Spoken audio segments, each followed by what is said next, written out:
Hey guys, it's Steph here. I hope you're having a great day. So it's a beautiful evening and I have just harvested a few flowers, a few bouquets to put all throughout my house. Just wanted to show you my amaranth. I have been kind of showing you it the last couple videos, but these spikes just keep on getting bigger and bigger and bigger.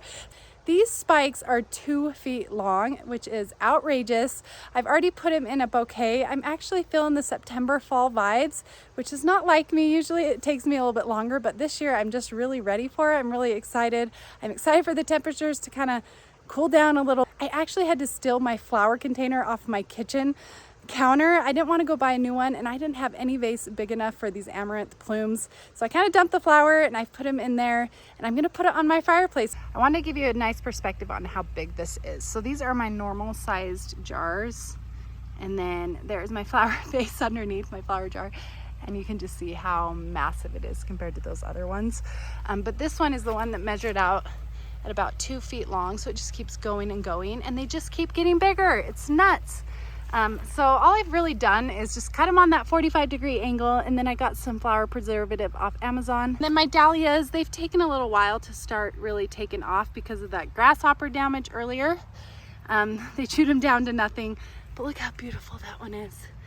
And look at these cosmos and dahlias. I think they're so beautiful together.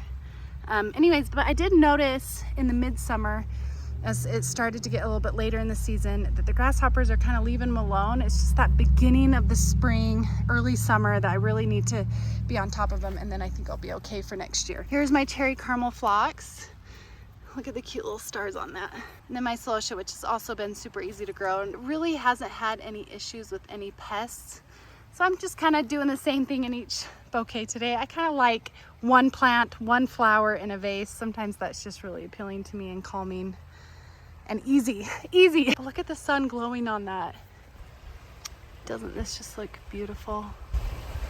Next year, I'm gonna be doing things a little bit different out here in this cutting garden. I'm gonna do a lot more perennials, things that are a little bit more low maintenance, easier. I just don't have time to deadhead and cut all of these flowers and harvest them. I don't really want to make money, so I thought, why am I growing all of these annuals if I'm not going to be actually trying to sell them? I'm just the personality type where I just want to give them away for free. So just recently I was able to do that and it just brought me a lot of joy. And then I know with perennials, I'm not going to have to harden them off. I'm not going to have to grow them in wintertime. A lot of the time they don't require staking or they don't need to be netted. I am going to try and plant ones that are a little bit more drought tolerant because it's so hot here. When all of these cutting flowers are starting to come out and be really abundant, it's hunting season for my husband and it's football season for my kids. And so I have 3 boys in football, my husband's gone. So I am just running around, driving around with my head cut off. So I can't be worrying about it and feeling the pressure of trying to maintain these annuals. So I know there are a lot of perennials out there that are great for cutting. If you guys have any great suggestions for that, comment down below. I would like to hear from you. Also, another thing I learned about myself is I don't like fertilizing, liquid fertilizing. It's not my thing. I hate it. I just can't keep on top of it. It's kind of like sewing to me. I don't know. I just don't like it. Perennials are nice because I can just add compost every spring. I'm usually feeling pretty rejuvenated by then, so I'm ready to do that. And usually that's okay for perennials. If they do need a little supplement, granule, slow release, I can go ahead and throw those, which is fairly easy too. And I found out that I don't really care to make a ton of bouquets. I have a lot of fun, but I just get more enjoyment by coming out here in the garden. And I want something where these flowers are tall, they look really nice and filled in, they're abundant, and I didn't have to put a lot of effort into it. A lot of my annuals, I didn't get to netting or staking them, and so they're doing pretty bad. The stems would break, and you just don't get that with perennials so much. So my phlox is not doing awesome because they're kind of falling down to the ground. The snapdragons were falling a lot and reaching. My cup and saucer vines took forever to take off.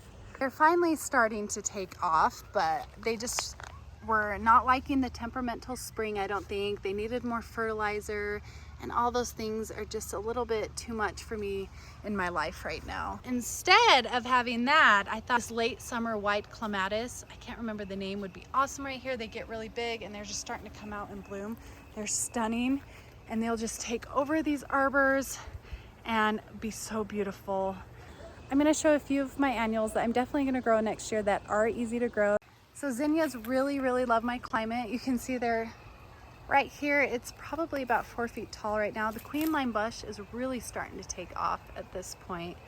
These leaves are looking really healthy. The spinnery giant salmon has been awesome.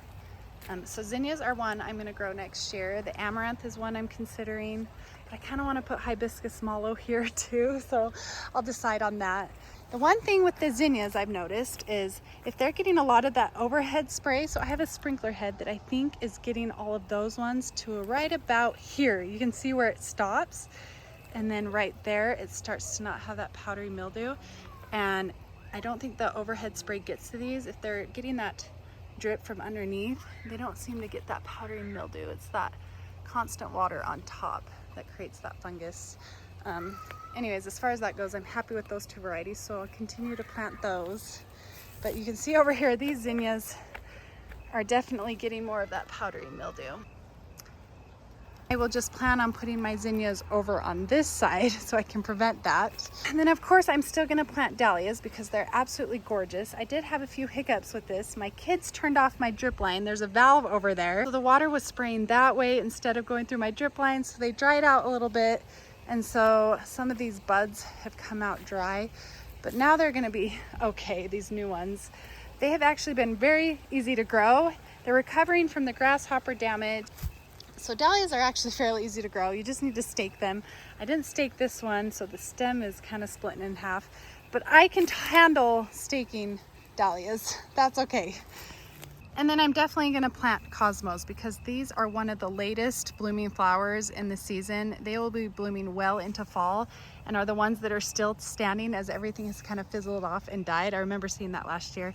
But these also struggled from drying out because I didn't realize my kids had done that. But this one obviously stayed moist a little bit longer. It's a lot fuller, but I think they'll start to recover now that I've been watering them some more. I don't know if I love this variety as much. I think it's called Exignia. So I want something a little bit taller, but these are definitely easy ones to grow and are a little bit more drought tolerant and can handle the heat to a certain extent. They don't want to be dried out. I'm glad I went through the process of doing annuals in a cutting garden. It kind of helped me discover what I would like to do next year and what I don't want to do, and kind of what I need to do in my busy life. In the spring though, I'm really excited. I'm pretty rejuvenated. So in my garden boxes over there, I'm definitely going to be planting some tulips and some larkspur, which is really easy. I just sprinkle the seeds and then they winter over and then they'll come in spring. I'm going to try and sprinkle some snapdragons or put some snapdragons in the ground. My neighbor put them in the fall. They wintered over and they came back so tall and beautiful in the early summer. So those are still pretty easy things to do. I'm going to be planting tulips and then that's it. That's kind of my plan. Let me know about some of those perennials that are great for cutting. Thanks for stopping by. I hope you guys like this video. Have a great day gardening and we'll talk to you later. Bye.